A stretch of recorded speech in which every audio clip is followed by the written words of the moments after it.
Hello guys, welcome to my channel. Today I wanted to go over something that a few people have asked me about, and that is watering. Watering your plants, how to water, how much, like what are the different techniques. So many questions, and I have some suggestions that I hope are helpful. So I'm gonna lay them out for you today. Let's get to it. So first things first, my favorite method for watering is bottom watering. So you're probably like, what? What is that? Let me tell you. So what I do, the night before I know I'm gonna be watering a plant, I pour water into a larger bowl like this. Or, I know everyone has one of these pasta pots in their house, one of these bad boys. And I fill it with water and I let the water sit out overnight to kind of let the minerals dissipate. Now that's an important detail because tap water has harsh minerals and chemicals in it. Now after that has occurred, after you've let your water sit out for 24 hours, I'll take like a medium-sized plant or a smaller plant, whatever size you want. Like this is my little weeping fig right here. Her dress is coming undone. It's not very classy. This guy has been needing a good soak for a while. I've let her dry out pretty significantly. So all I'm gonna do is I'm gonna set her in this pot full of water. That's literally it, y'all. You wanna make sure that your plant pot has holes in the bottom. That's essential for drainage and full absorption. And you're just gonna let her sit. For a larger plant like this, you wanna let them sit maybe for like 30 minutes. Because there's a lot of soil in here that needs to absorb the water fully. So, and this is a great method because the plant gets to choose how much water they really want to absorb.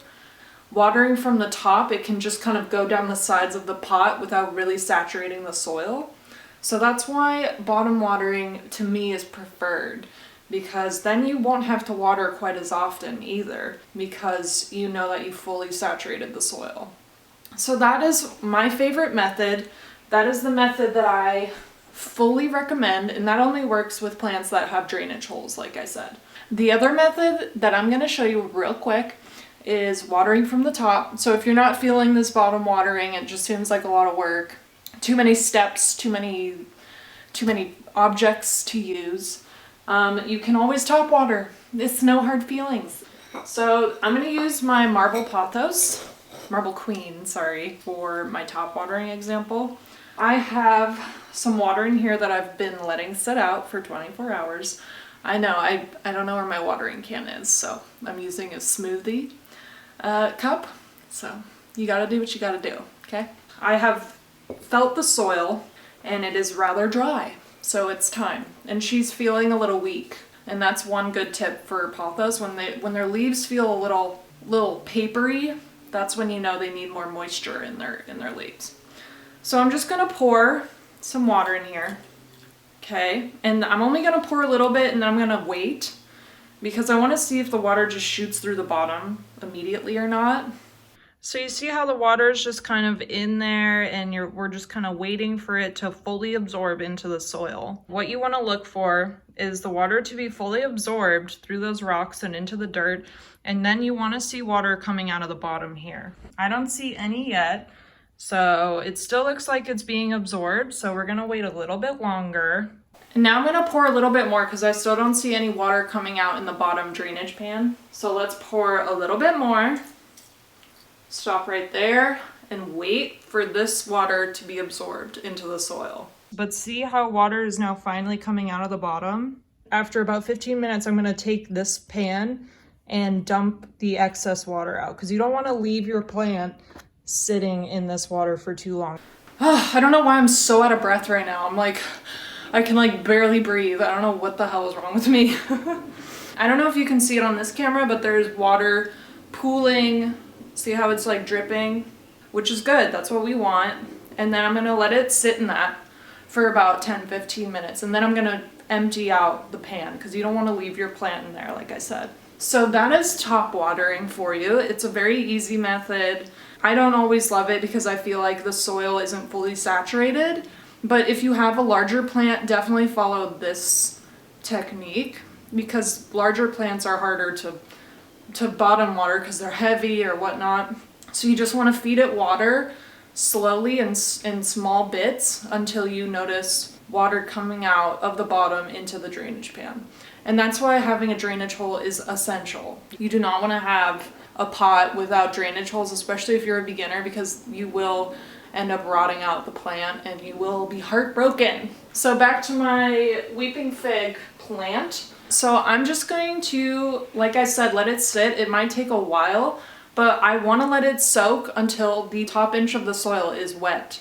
And it is very dry right now, so it might take a while for this plant to fully absorb all the water it needs. But you really want to make sure that the soil is saturated all the way up to the top. So that could take a while depending on the size of the plant. So just keep that in mind. Okay, I feel like I'm yelling at you. Let her fully absorb. I have little lights on her. Isn't that cute? So now I'm just going to quickly do an overview about the different waters to use. So like I said, it's good to let your water sit out for 24 hours to let the minerals and chemicals from tap water to just kind of dissipate. Because tap water is harsh on some plants and can give them like brown leaf tips or yellowing that is just like unattractive. I'm sorry. But if you don't do this, it's not the end of the world. There are some plants that are resistant. In my area, the tap water is particularly harsh. The pothos can handle it like with no problems. Never shows any kind of discoloration or brown leaf tips. My Monstera deliciosa can handle it just fine. What else? My rubber tree and my umbrella tree. And then succulents and cactus do not care. They will take any water that they can get. So those plants tend to be a little tougher in my opinion. But the plants that are definitely more sensitive are like the peace lily, the prayer plants, calatheas. What else? I'm trying to like look around and figure it out. I mean, those plants are pretty much the only ones in my house that can't really handle it, and maybe the Dracaena. Those ones are very sensitive to tap water, so it might be good to either let your tap water sit out for 24 hours or get them distilled water. Now, don't try to distill your own water at home. I tried to like look into that once, and it's a process. It's a whole process, so it might not be worth doing at home. It might just be easier to go buy some at the store. Alright, I hope this video was helpful, guys. That's my 2 cents about watering, types of water, all that jazz. So I hope that was helpful to all you beginners out there. I know it's kind of daunting to be like, how much water, or like what? I get it. It's a struggle, but we will get through it together. Your plant might not, but that's fine. You can try again. Thank you to all my new and old subscribers. Please let me know if there's anything you guys want to see from me. I would love to hear about it. Please like and share, whatever. And I hope to see you guys on the next one. Bye. Good. Bye.